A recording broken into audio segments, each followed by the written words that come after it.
El conocimiento de la dinámica atmosférica permite realizar el diagnóstico del tiempo atmosférico en un momento determinado y la previsión de su estado meteorológico en un futuro próximo.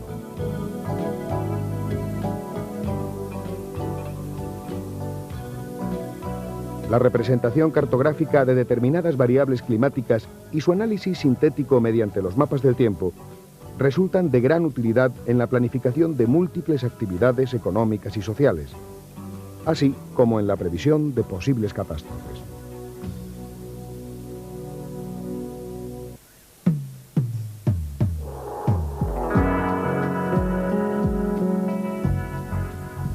Tres son las variables climáticas básicas a considerar por el efecto determinante que producen sobre el tiempo atmosférico: temperatura, precipitación y presión atmosférica.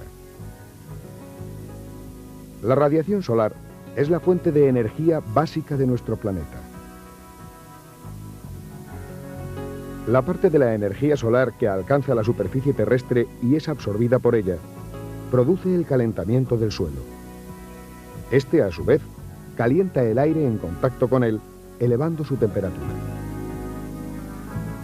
Diversos factores explican el diferente calentamiento térmico terrestre.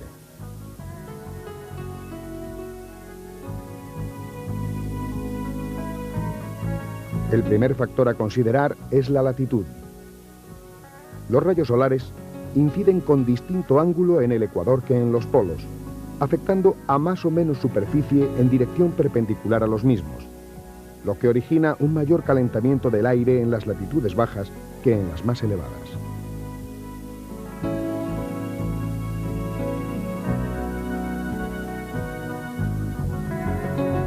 La inclinación de los rayos solares va variando a lo largo del año según las estaciones, siendo perpendiculares al ecuador en los equinoccios de primavera y otoño,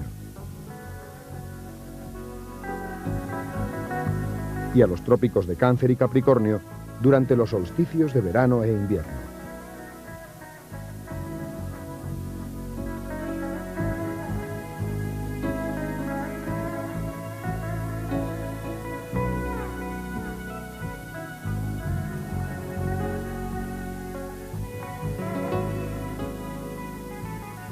Finalmente, la presencia de nubes en la atmósfera sirve de filtro a la radiación solar, disminuyendo la cantidad de energía que alcanza la superficie terrestre. Esta circunstancia explica la disminución térmica relativa del ecuador frente a las áreas despejadas de los desiertos subtropicales.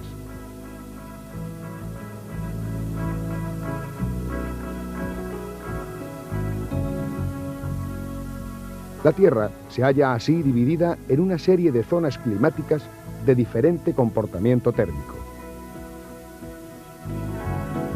Otra importante variable climática a considerar en los mecanismos que definen el tiempo atmosférico está relacionada con la humedad y la precipitación. El agua se evapora y pasa a formar parte de la atmósfera en forma de vapor. El aire va incrementando su contenido de humedad hasta alcanzar su valor máximo admisible. Es el momento de la saturación.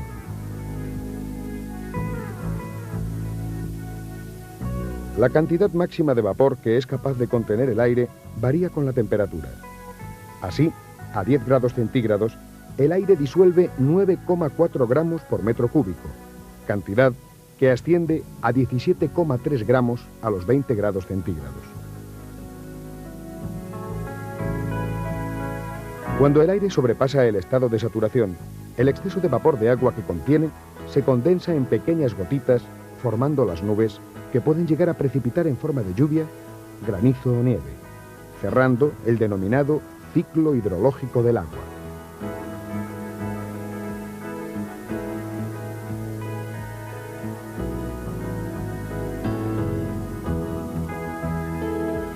El mecanismo principal que conduce a la saturación es el denominado enfriamiento adiabático, que tiene lugar por ascenso de una masa de aire.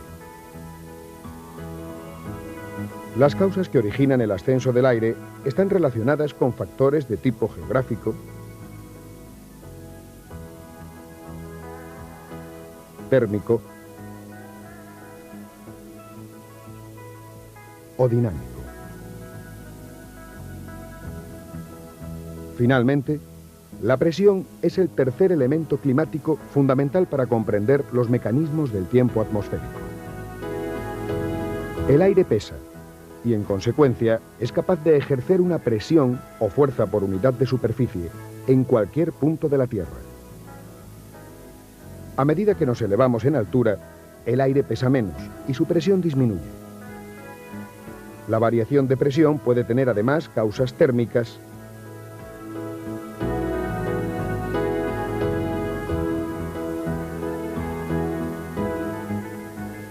o dinámicas.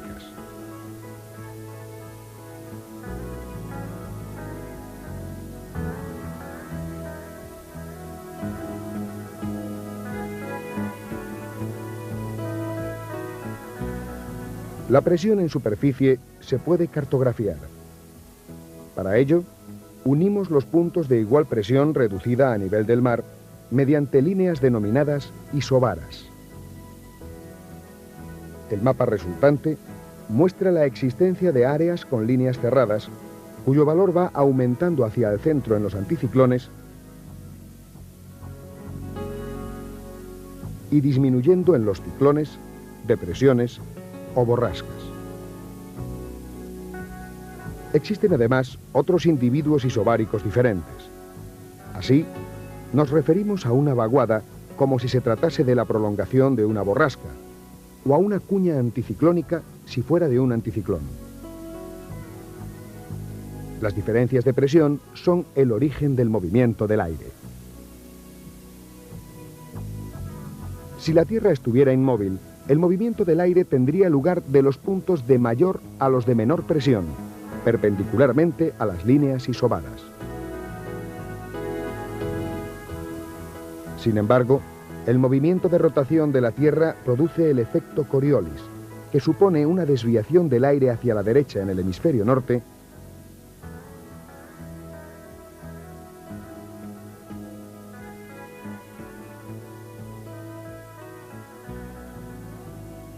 y hacia la izquierda en el hemisferio sur.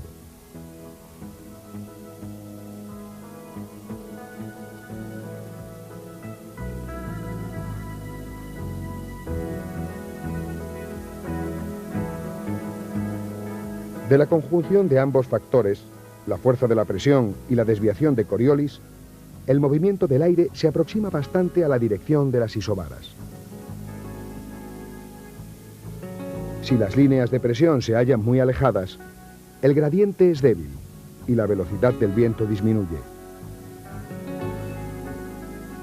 Por contra, si las isobaras se hallan muy próximas, la velocidad del viento es elevada.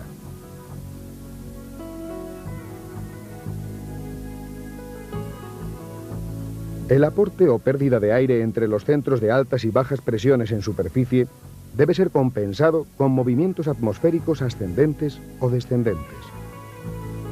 Esta circunstancia explica la estabilidad atmosférica de las áreas anticiclónicas al descender el aire y calentarse, y la inestabilidad de las áreas ciclónicas por ascenso y enfriamiento.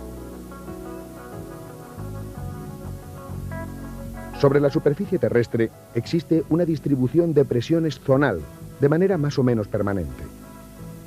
Los vientos dominantes generados entre las altas y bajas presiones son desviados por el giro de la rotación de la Tierra.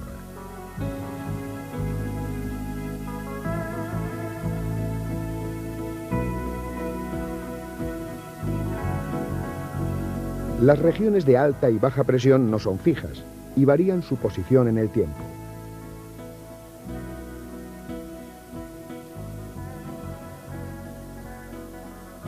Las más recientes teorías sobre la circulación atmosférica han confirmado la importancia de una corriente en altura de dirección del oeste, denominada corriente en chorro o jet stream, como la causa principal de la distribución de presiones en la superficie terrestre.